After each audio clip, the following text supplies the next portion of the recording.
ladies and gentlemen, ndinokuchingamidzai pane this gathering where we are here to launch our SMEs policy.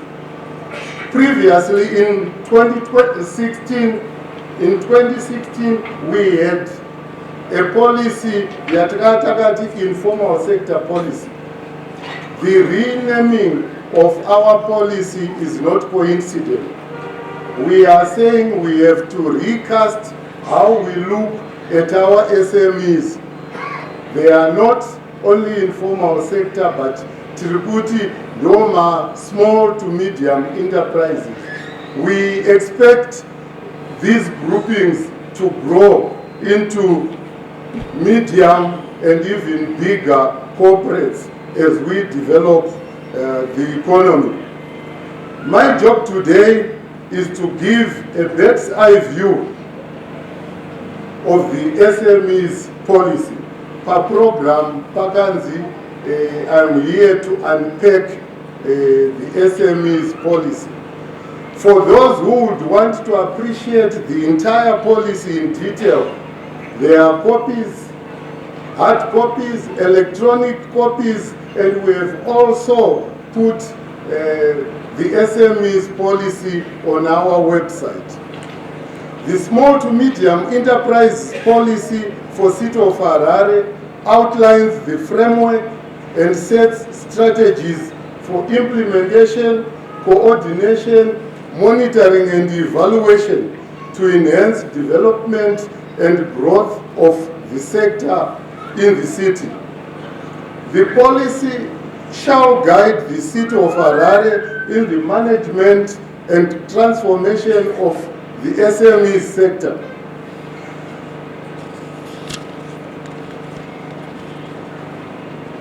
The SMEs policy shall be read together with the relevant council policies, regulations, resolutions, bylaws, master plan, local plan, and schemes and statutes.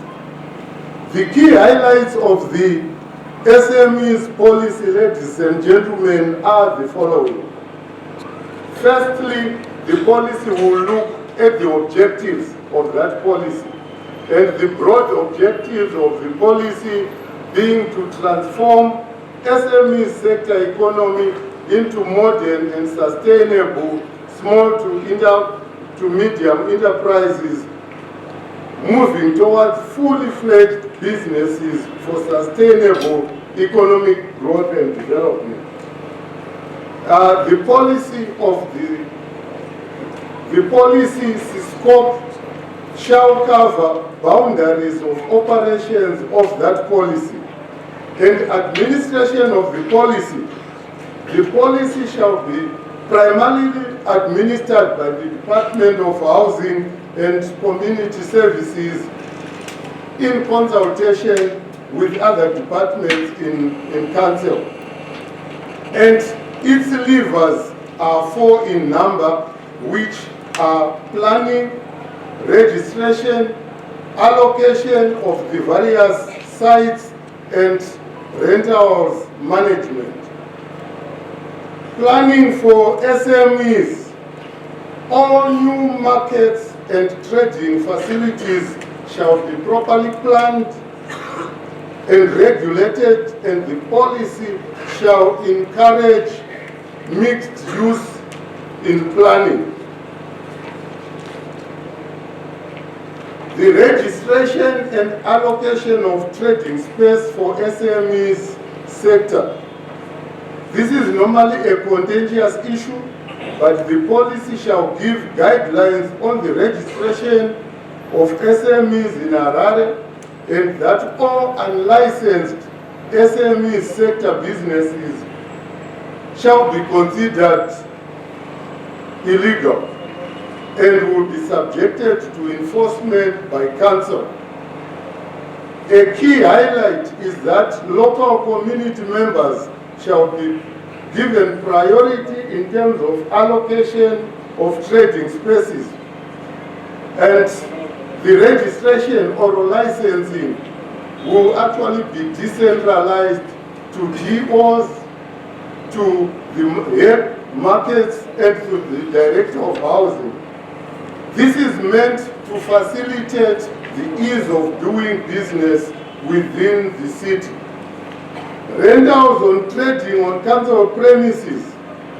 Council shall be responsible for determining the tariffs in consultation with stakeholders, and rentals shall be paid to council for those trading places unless council is a partner whom we have agreed that collection can be given to them. Enforcement framework. To ensure compliance to policy, there shall be enforcement of those trading places. In the first line of defense, market officers are responsible for enforcement through the heads markets. And our Harare Municipal Police shall also play a pivotal role to complement the efforts of the market officers. ZRP will only be called unless there are issues that the two organs of council will have failed to play a role. So it is the market officers first and foremost, and then the Harare Municipal Police. Entrepreneurship development. The policy seeks to strengthen and foster a culture of entrepreneurship among residents in Harare. For those that may not be in the know, the city has vocational training centers which we intend to turn into innovative hub, and these will feed into our SMEs as we develop entrepreneurship. The last but not least will be social protection that the policy will intend to bring in. Issues of security in SMEs operations is the form of insurance that can act as safety net in case of fire, as what normally happens in Glenview Home Industry, that is in Glenview 8. Ladies and gentlemen, in bullet form, these are some of the contents of our policy which the chairman of the committee and the mayor will add flesh to. Thank you very much. Policy yataziwiswa ipolicy yandanzwa ine udzamu. Udzamu wacho ndewekuti before independence wara rekuti vhenda rairewa munhu ari kuita zviri kunze kwemutemo. Panotongotaurwa nepanzvimbo dzinoti dzakaremekedzeka paibva panyorwa kuti no vetting, zvichireva kuti hausi kutodikwa, uri kuonekwa sechinhu chisina kufanira kuwepo. So patinongoti vhenda neimwe nzira iwara rinekakudzikisira kwarinako. So intention yecouncil ndainzwa iri pakuda kuvaka vanhu vemabhizimisi vanokwanisa kushandurwa upenyu hwavo.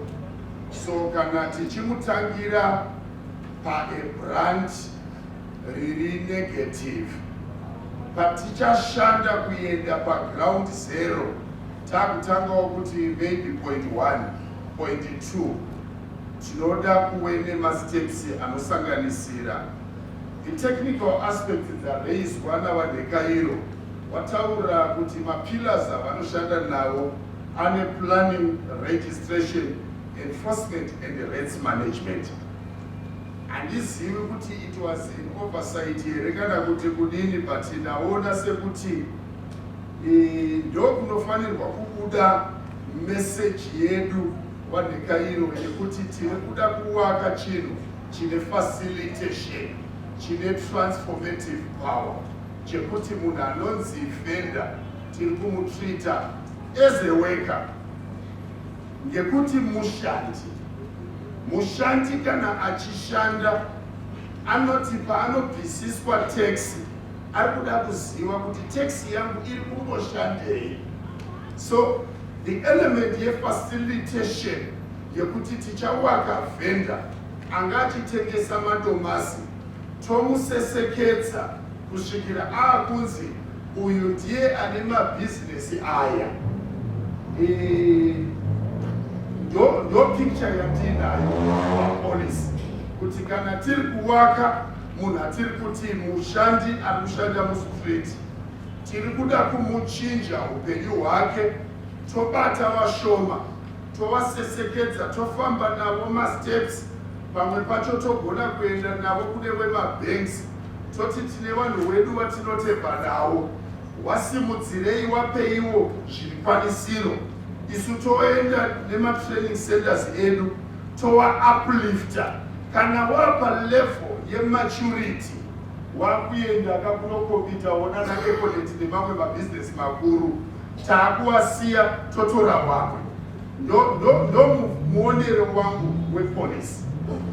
So ndazoteerera chairperson wachitaura ndikanzwa kuti paita policy maker akamhanya nechinhu chaaine chiwimbo nacho. Watanga kuti pila rawo i-investment. Zvinoratidza kuti pane kamwe kakunzwisisa kechinhu, then enforcement ne-infrastructure development. Mupolisi yedu chikuru chinofanirwa kubuda ndechekuti kana tichitaura enforcement ngatipapatisise kuti haizi nyaya yekushanda nedemo, kuti patinoona ari mustreet tiri kumudambura kuti abve mustreet.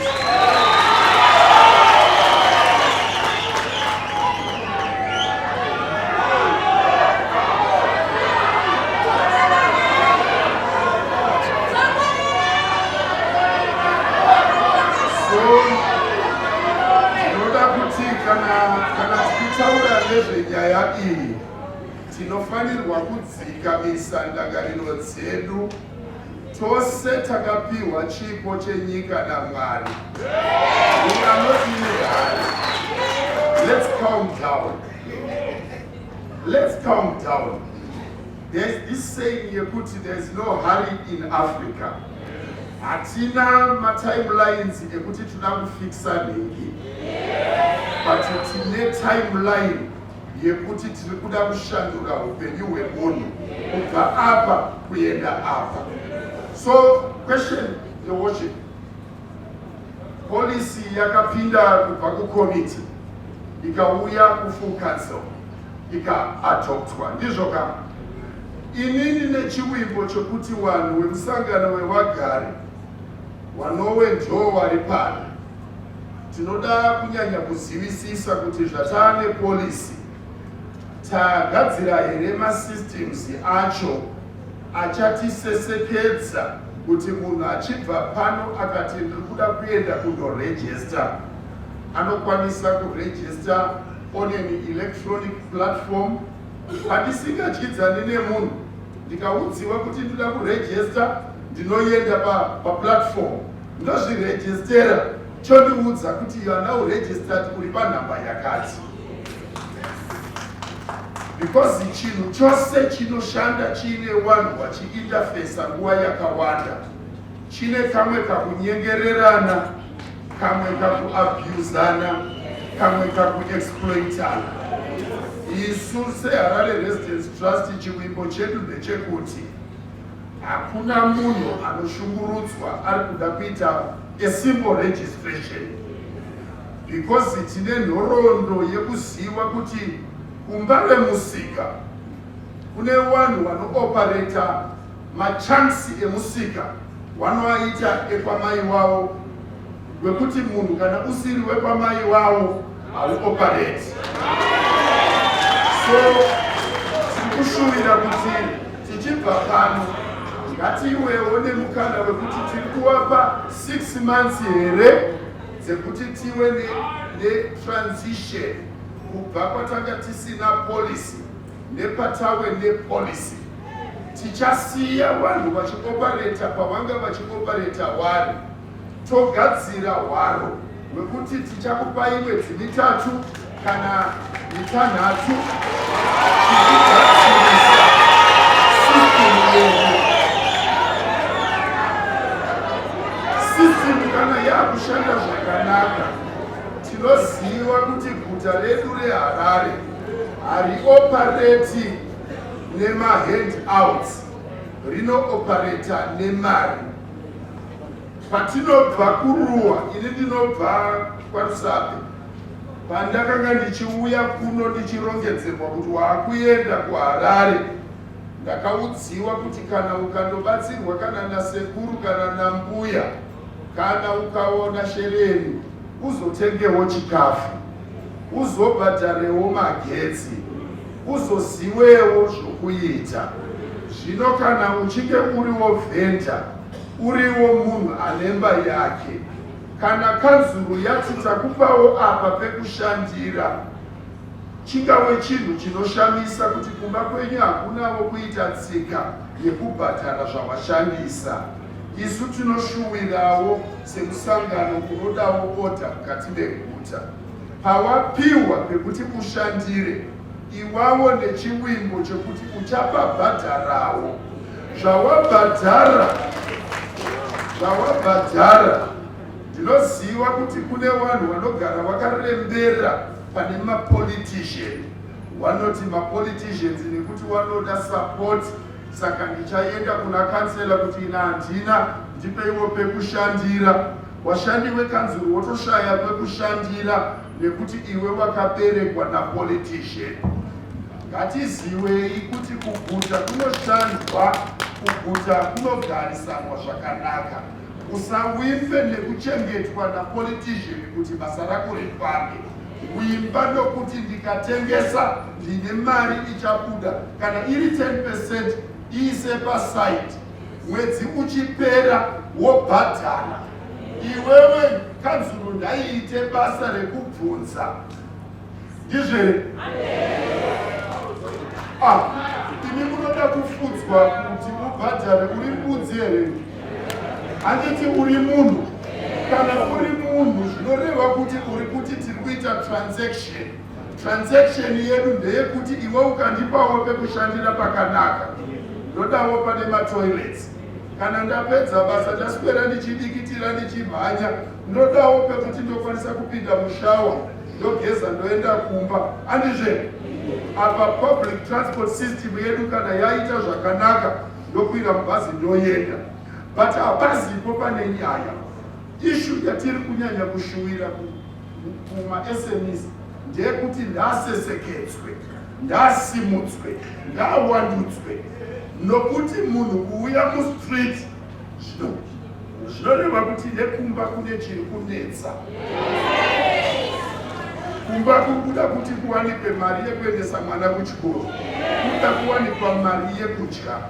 So kana ndabva kumba, chinondikwanisa chete kundibvisa mustreet mukana unondiita kuti ndiwane mari yakakwana. So isusuwo shuwiro yedu, kana kanzuru matambira mari dzewagari, musaite sezvamuri kuita kupedza nhamo, nokuti mupedza nhamo kunotora makore mairi wakavharwa pasina tsananguro, uchishanda inonzi chikapa. Ari kungodya mari yekanzuru ndiani? Ari kungotora mari yekanzuru mupedza nhamo ndiani? Toenda kuvegetable market, iye anomboonawo washandi wekanzuru, toda kukuonai muchinotenderera kuvillage uneshandira vanhu. Mukafambawo musauye nemagambutsu, pindai netsoka dzenyu nokuti ndo muri kushandirwa nevanhu. Wanheka iro? Vanhu vari kufamba mumasuweji, vanhu vari kufamba munzvimbo yekuti vari kuda kutengesa apa pamuchoko, ari kubva kudomboshawa. Kana yanguva yekunaya, haana pekutsika. Vanhu vari kuda kutenga vanenge vachifamba vakapfeka mahodhorosi, nemaplastic. Ndakasvika pane wamwe gogo mumusika une toilet iri pakanangana neok. Ndikati gogo zviri kufamba zvikanzi zvichifamba papi, mira ndikuratidze pandiri kushandira. Wakanga wakagara pane chigombo chakamoneredzwa maplastic. Zvikanzi mira ndikuvhurire. Wakavhura pasi pacho pakanga paine honye. Ndizvoka pachinhuwa zvinotyisa mekutenderera macho matinofamba namo. Vanhu vakanga aiwa titombozivi kuti vanhu ivavo vakashinga. Toda kukumbira kuti meya ndinombobvunzwai muchipopota. Ndinofunga kuti hamusi kunyatsa kuva vanhu veshamhu. Mushandi anotambira mari anogeza mazuva ose anotambira sei mari yekanzuro asingaite kuti kunoshandirwa basa rake kunake? Anoshanda sei? Vanhu vakagara musei? Hazvigoni. Isu tiri kutoda kutoti iyo mazuva mashoma asara kusvikira 23 August. Tiri kuda kuti meya nekanzuro yenyu nemakomitis ngatigarei pasi tigadzire monitoring template. Anoshanda kuvanhu toda kumuona kuti ari kuita basa rei. Vanhu vachigara munzvimbo dzakashata kudaro, iye achitambira mari mwedzi nemwedzi achitoklemawo maallowance. Toda kuona shamhu yenyu meya. Iyoyo shamhu tinoida. Toda kuona kuti mune vanhu vaenda kuelection wakasuspendwa wasingashandi nekuti watadza basa. Because vamwe vacho vanogona kukuteererai vachifunga kuti vakuda kubuda, temu yavo yakupera. Temu haiperi, vanodzoka futi. Isu tiri kutotarisira kuti basa iri ravatanga rinofanira kuenderera mberi. So chinhu chikuru chatiri kuda kuti chiitwe ndechekuti ngatidzikamisei hana. Harare haina kwairi kuenda, tose hapana kwatiri kuenda. Patinongoenda chete kufa, asi nzvimbo dzinoramba dziripo. So ngatidzikamisei hana yedu, ngatirege kushungurudza varombo, ngatirege kushungurudza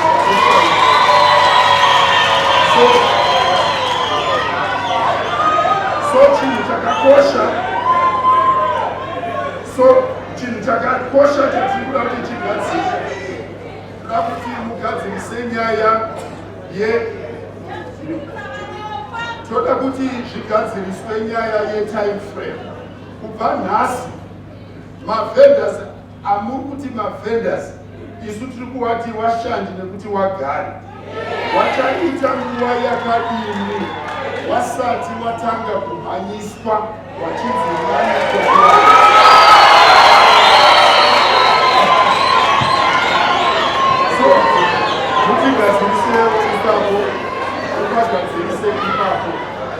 tinoda kufara nekuti ndichigara pasi pane chinhu chaitwa pano nakansela Ngaziwore chandofunga kuti chakakoshesa mupolitics dzedu dzemuZimbabwe. Kansela wati tiri kusimudza mapato ose, pakasimuka representative weZANU-PF. Tinoziva kuti muHarare Triple C ndo ine makanselas akawanda. Iwo ndokwavanobva, but hawana kuita politics idzodzo. Waita issue yeCivic governance. Civic governance zvinongoreva kuti tinocherechedzana musiyano wedu. Tinovimba kuti zvichapinda nepese patinenge tiri, kuti kana tichishanda ngatishandidzanei tisingatarisi kuti uyu ndoyekuba kwayo.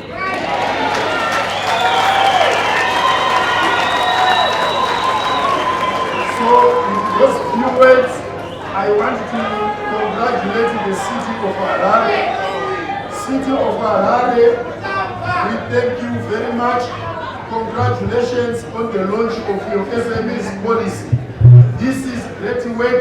This is highly commendable. May God bless Harare. Thank you, Dorot. His Worship, the Mayor of Harare, Councillor Jacob Mafume, Deputy Mayor of Harare, Councillor Lakson Nguma in absentia, Chairperson of committees here present, members of SMEs Committee, all councillors, the Town Clerk of Harare, Engineer Osaya Chisango, senior government officials here present, they are already here, senior council officials, development partners, civil groups, representatives, resident associations, members of the media fraternity, invited guests, ladies and gentlemen. Today is an important day in the history of the city of Harare. It will be a day that will be remembered by all stakeholders within the city of Harare. It started as a journey of transforming this SME sector development in the city and the country. Your Worship, the macroeconomic challenges we experience as a country for over a decade changed the structure of the economy in Harare. The SME sector is still growing as many people, both formally employed and unemployed, actively participate in this sector. Your Worship, the city you are mandated to oversee its affairs is the economic hub of the nation, a home to over 3 million people 3 million people during the day, and it manages over 745,000 households according to 2023 census. All the people from surrounding towns come to do business in Harare on daily basis, others during the night. The growth of this sector translates into increased demand for physical structure, infrastructure, and other supportive services. The increased demand for physical infrastructure has not been met by the supply side, as our city planning systems and actual plans over the years has been failing to supervise or to instill infrastructure for this informal sector. We have noted with great concern the illegal subdivisions of buildings into malls and stores without council approval. To address the growing challenge in the informal sector business, the city of Harare in 2017 established a small to medium enterprise committee to specifically deal with issues affecting the informal business sector. It was noted that the sector was not properly regulated due to the absence of policy framework to guide operations. The current vendors OCA's bylaws that the city of Harare used to manage this sector is no longer in tandem with what is obtaining on the ground. This is the policy we are launching today. Your Worship, ladies and gentlemen, the SMEs policy addresses the 3 critical pillars that support development of this sector. The first pillar is investment. The second pillar is enforcement, and the third pillar is infrastructure. We acknowledge as a city that our infrastructure is not adequate to accommodate everyone. Hence, we call upon for a real look into planning aspect with a view to support mixed land use. This is what we are going to do to increase our trading spaces for SMEs. A market infrastructure development fund will be established and utilized for market expansion, modernization, and growth. Council will work closely with central government, development partners, banks, established business sectors, SME sectors, infrastructure development and maintenance for all markets. In support of the devolution agenda, everyone shall have. In support of the devolution agenda, everyone shall have a decent, safe market and trading area to cater for women, youth, persons with disabilities. We are targeting to provide stores and malls to about 150,000 people in Harare by end of 2024. All those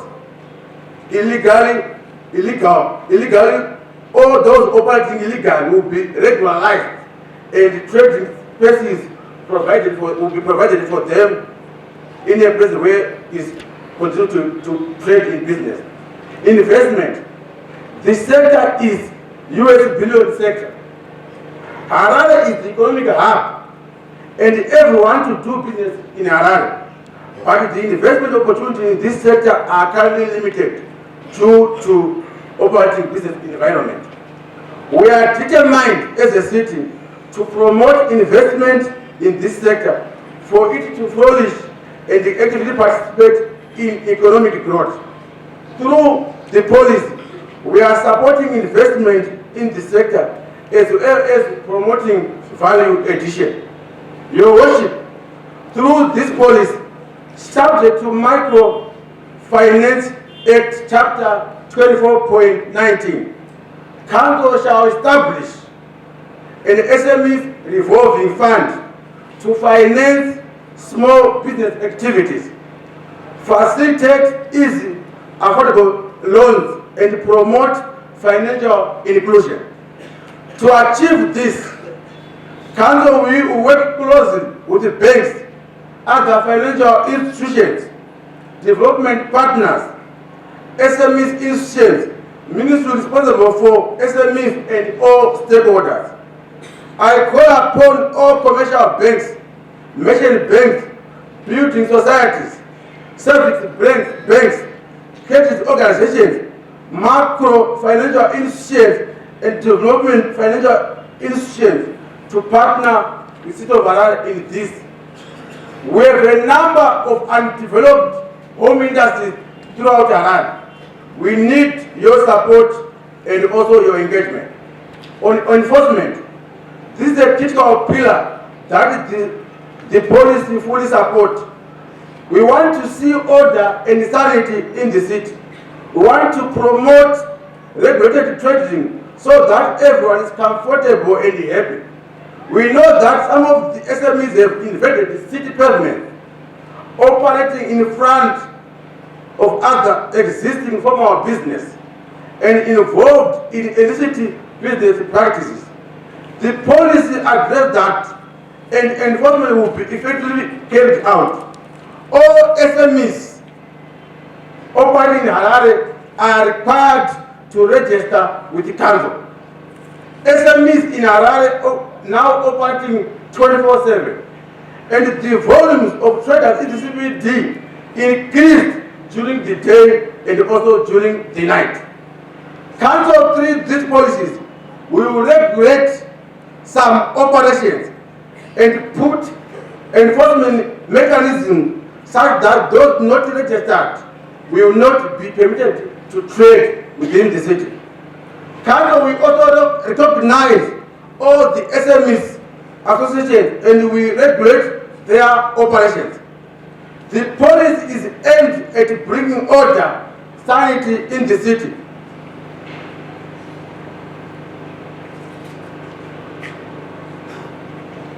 Formalization of the SME business operations and providing policy guidelines for policy regulating sector, foster economic participation, address political and social myths that been affecting the growth and transformation of the sector, viable largest business that contribute positively to the city government economic growth. The policy, which is gender sensitive, supports poverty not to poverty, innovation, infrastructure, and decent work, economic growth in expression of the city of Harare commitment to implement the legitimate regulatory framework for the SME sector. The achievement of this policy objectives requires partnership among key stakeholders within the public and private sector, and the association organizations represent the various sectors operating in Harare. This is our policy. This is your policy. With your support, with everyone involved, there is going to be order in Harare City. With this, I thank you. Thank you very much.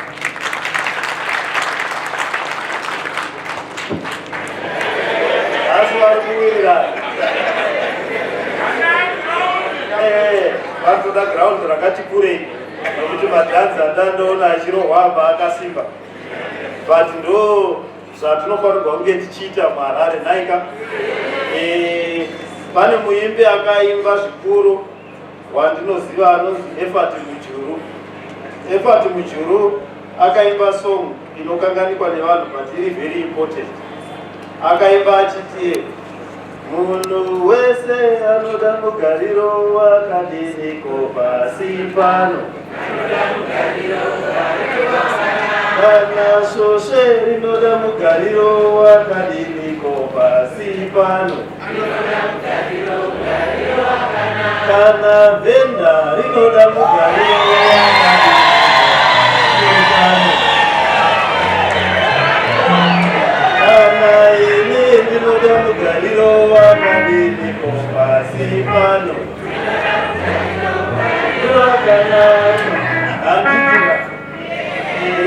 ndo zvatakavinga muHarare kuzogara zvakadini. Isong yandakanzwisisa pandaiuya muHarare kuti murume uyo ataura zvatakavinga kuti toda mugariro wakadini. Saka nhasi tauya nepolisi yekuti tigadzirire mugariro wavhenda, mugariro wakadini. Ndo polisi yanga ichitaurwa nemakurukota ataura before me, nemakurukota ataura nezvatanzwa. Saka tinochingamidza makanselors, machairpersons emakomitees, town clerk, madirectors, vashandi, tinochingamidzawo vataurira vagari, vashumba, vamangoma nevezinoti vasvika pano.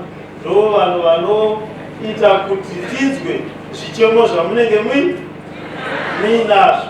Saka chichemo chikurukuru chakauya kwatiri ndechekuti mavhenda nemapurisa ekanzuru nevagari vemuHarare zvamutsana zvadini zvanyanyisa. Saka tinofanirwa kunge tichiziva kuti tiri vagari vemuHararewo here, ende polisi inotimaneja ndeipi. Ndo yatauya nayo ichi handitika. Saka polisi inotaura zvinoringana nekuti kanzuru ichange ichibata ma-SMEs zvakadini. Chinotanga chaicho ndechekupromota, nokuti guta rino iri rabatwa nema-SMEs. Mabasa kumafactory hakuchina, mabasa kwakati hakuchina. Saka basa ravapo ibasa rekutengesa nekutenga nerekuzviitira uchiita nemaoko ani ako, nemasmall mafurniture akugadzirwa pane vanhu vari panapa vari vashoma. Mibhedha yogadzirwa apa, chese chawakuda chakugadzirwa nemunhu, hatichakudi mufactory sezvachaita kudhara, ndizvo. Saka munhu iyeye semugari wemuHarare ari kuda kuziva kuti kana achiita mabasa ake ekuti guta risimuke, mhuri yake isimuke, iye aitewo mugariro wakanaka, chii chichaitwa neguta reHarare. Ende harifanirwi kungoramba richimbomudzingirira zuva nezuva, nokuti chinangwa chake hachisi chekuparadza guta. Chinangwa chake ndechekuti agadzirise raramo yemhuri yake, vana vaende kuchikoro, vamwe varapiwe. Saka takataura nachairman vangadzione tikati chairman ndimi muri kugara pamusoro pekomiti yema-SMEs, maregerei kunyora gwaro rinoverengeka nemunhu wese azive mafambiro achaita kana achitengesa zvinhu zvake muguta reHarare. Aziva pabhuku ndokuti asabatirirwa, ndokuti asarohwa, ndokuti asadzingirirwa, vemadzimai ndokuti vasabatwa zvisizvo nevaya vanenge vachiti vari kukupa ichi bvumo nokuti zvinenge zvakanyorwa mugwara. Saka ndafara nezviri mugwara. Tine magwara akaunganidza apa, mamwe tichatumira pamaWhatsApp, tichatumira papi pese kuti tive tichitaurirana kuti awa ndo mafambiro ataakuita. Tafamba tichidaro towirirana kuti apa ndo patotengesera, kana tichitengesa tichifamba ndo mafambiro atinenge tichiita. Tinenge tine license ipi uye license iyoyo inenge ichiita mari patinenge tiri panenge pakachena sei. Saka ichava nezvinhu zviviri. Takaona kuti aiwa kwatakabva uku kunova iyo colonial state tisati tawana independence zvaingova zvekudzingirira vhenda nekutora mari kuna vhenda, isusu tisina zvatinodzosera kunani? Kuna vhenda. Saka nyaya yekungotora hatichaida. Isusu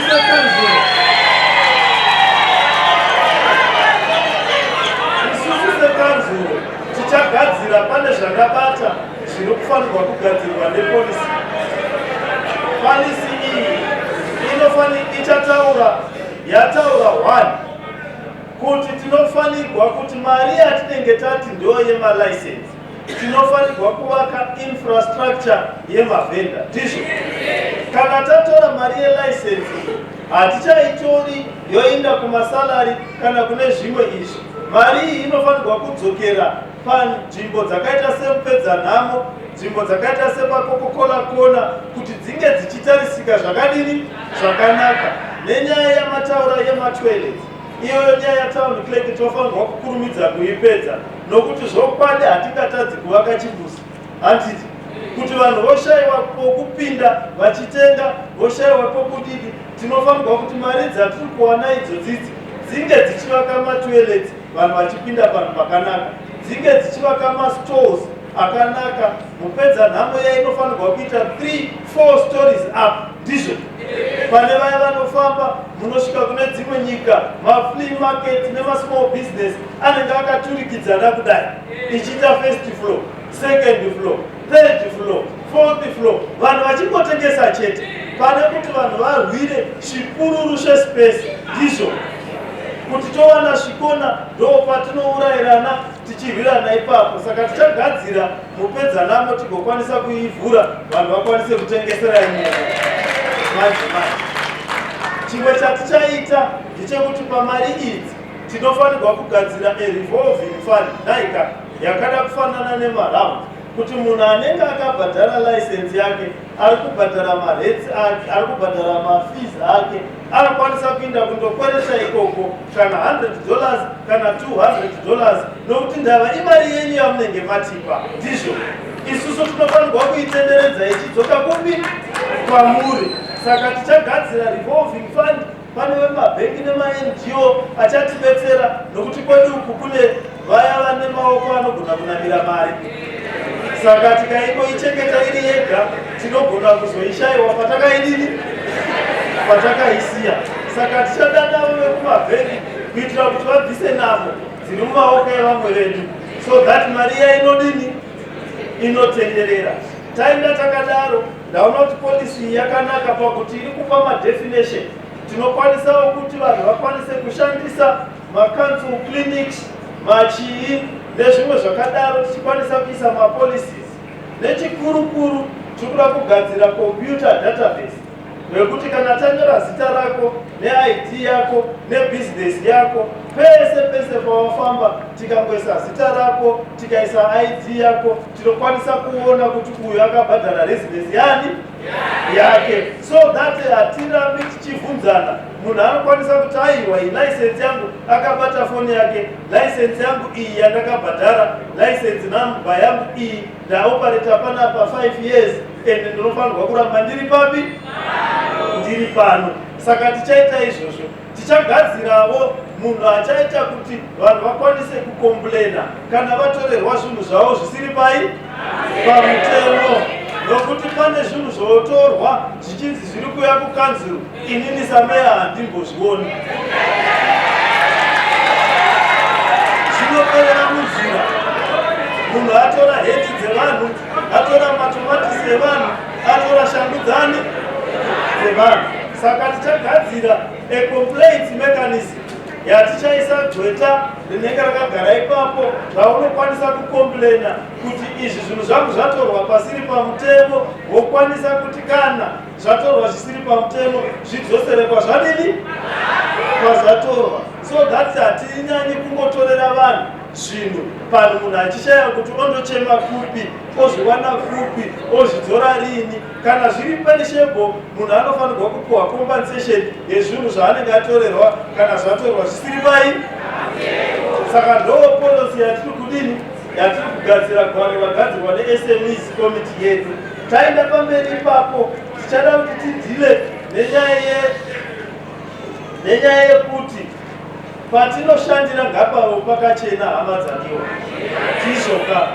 Tichagadzira makomiti anenge achishanda nevakansera nevashandi vekanzuru inoona nepekuti patiri kushanda pakachena here, so that at least pese pamashanda, whether uri illegal kana kuti uri illegal, ngapave nekuti padini pakachena.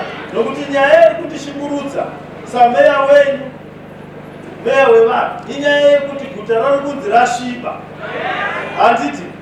Saka nyaya yekusvibisa guta iri dai tawana method yokuti kana tiri kushandira apa ngatitiisei bhini rinoiswa apa, tese toisa marara ipapo, tochaira patiri kushandira pochena, isusu tozoya tichisenga marara iwawo, at least akaungana pakadini pakanaka, nokuti the city has to be clean.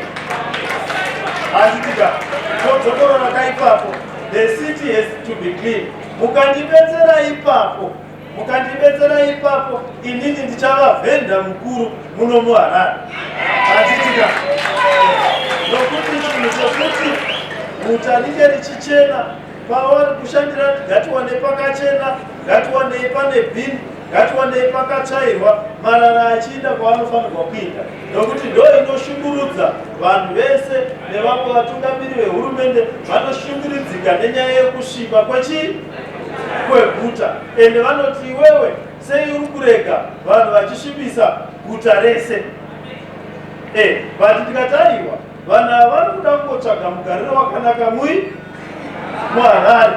Saka tichataura navo votibetsera kuti nyaya yetsvina togadzira makomitees nemunhu anomonita panzvimbo yega yega, watichatraina nevashandi vekansel anenge achimonita kuti apa pasaita tsvina. Kana vanhu vanouya kuzotora marara vanonoka, anenge ane nhamba dzavo achivafonera kuti pakati hamusati mauya, pakati hamusati mauya, vouya vachitora tsvina inenge yakaungana ipapo.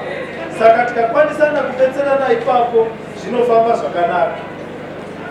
Tichatraya kuti tione kuti zvimwe zvatokwanisa kukuitirai.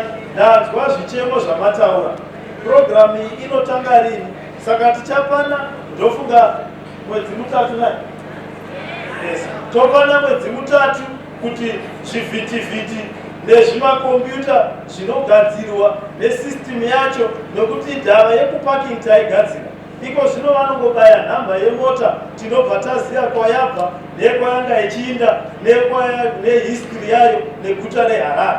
Iko zvino tichazviunzawo kumavhenda kuti toziva kuti kana takupinza ipapo mukombiyuta yedu tinoziva history yako, kubhadhara kwako, nepaunotengesera, nemalicense awinawo, so that hatiti mukampopoto nekutaudzana tiri patakamira pane vanhu. Saka izvozvo tichazvigadzira within the next 3 months. Tinenge tava neprogram mese munenge mapinda mudatabase ichikwanisa kushanda, malicense enyu achioneka pafoni nemashini inenge ichifamba nevarume vanenge nemadzimai atinenge tatuma. Iko zvino panenge pasisina kuti vanhu vanochikidzirana, nokuti kana wataridza kuti unacho chibvumo chako chokuti operate, zvinobva zvaperera papi? ipapo. Saka tichazvigadzirisa izvozvo. Tichada kutiwo munge muchidini tichipinda muformal economy kuti tokwanisa sei kuti tigadzirise nyaya yehuori, nyaya yekuti vanhu vasaramba vachitorerwa zvinhu, nenyaya yekuti mabhizinesi enyu asumuke aite formal. Nokuti chinangwa chatinenge tichiita ndokutanga kwazvo.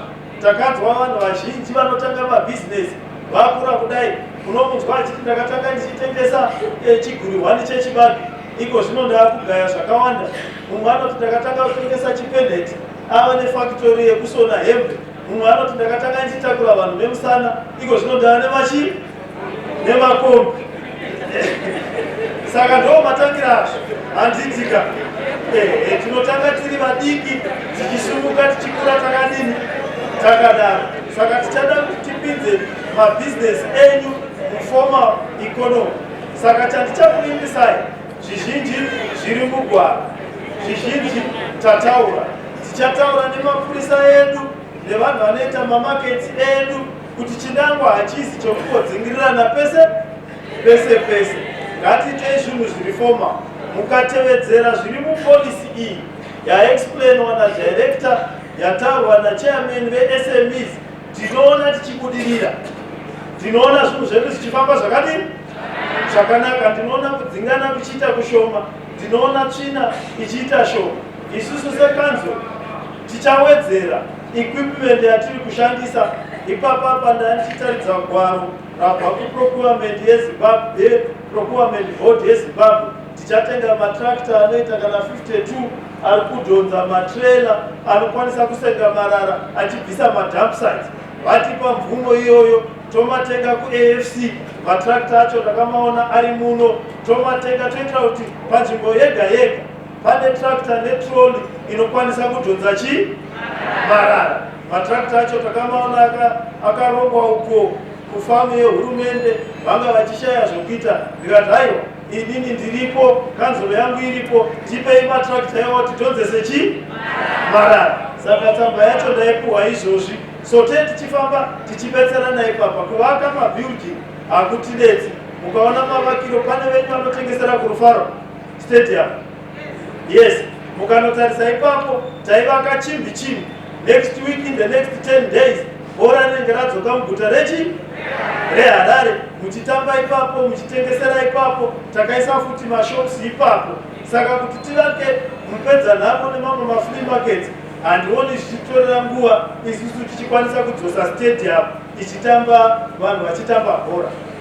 Saka ngatifambei tese, ngatishandei tese. Ndinovimba mibvunzo yabvunzwa nevamiririri venyu, ndo mibvunzo yandatiraya kupindura pakutaura pangu kuti haiwa, isusu chinangwa chekugadzira polisi inyaya yekuti taona kuti izvi zvokudzingirirana hakuna kwatinosvika. Ngatigadzirisanei, topana malicense, tofamba pakanaka. Ivo tichatarisa, pane vanhu vakandiaprocha, pane vaya vanotengesa zvemadringi vachiti mamwe malicense enyu akanyanya kudini kukwiririsa. Saka tichamaongorora malicense iwawo, toona kuti tikasvika napapi kuitira kuti vanhu vakwanise kumabhadhara. Vanotengesa aziti madelta products nemapepsi products vakakomplaina kuti zvingoro zvedu zviri kuchatirwa malicense akadini akakurisa. Saka ndakataura kuti mamwe acho tinogona kubhadhara pekota anenge akanyanya kukwira, toona kuti tichidzirisa patichaita bhajeti redu renext year. Nokuti tinovimba muri kufarana nameya venyu, muri kufarana nemakansela enyu, pavanodzoka vavadzosa imimi. Tichaita kuti bhajeti rakuchagadzira next ibhajeti rinenge riri rakainzana nezvamunokwanisa kudini kubhadhara. Ndizvoka? Amen. So I think pari zvino tataura, tawana polisi yedu, ndafara nekuuya kwamaita neuwandu hwenyu kutaridza kuti mune rudo neguta renyu, munoda kuteerera zvekutaurwa nemakansela enyu. Ende isusu ticharamba takati nemo muzvino zvani patinenge taresha, tiudzei. Tiripo paTwitter, tiripo paWhatsApp, tiripo pese patokwanisa kuti mutibate, so that tinogadzirisa zvinhu pasina bvungachi mkokoto. Saka ndinokutendai mavhenda emuHarare, small to medium enterprises, vese vanyarikani vatadana pano, nemunhu wese akavinga mugariro wakanaka sezvakataurwa naEffort Mujuru kuti munhu wese muHarare anoda chii? Ndo watauya nayo nepolisi iyi. Ndinokutendai.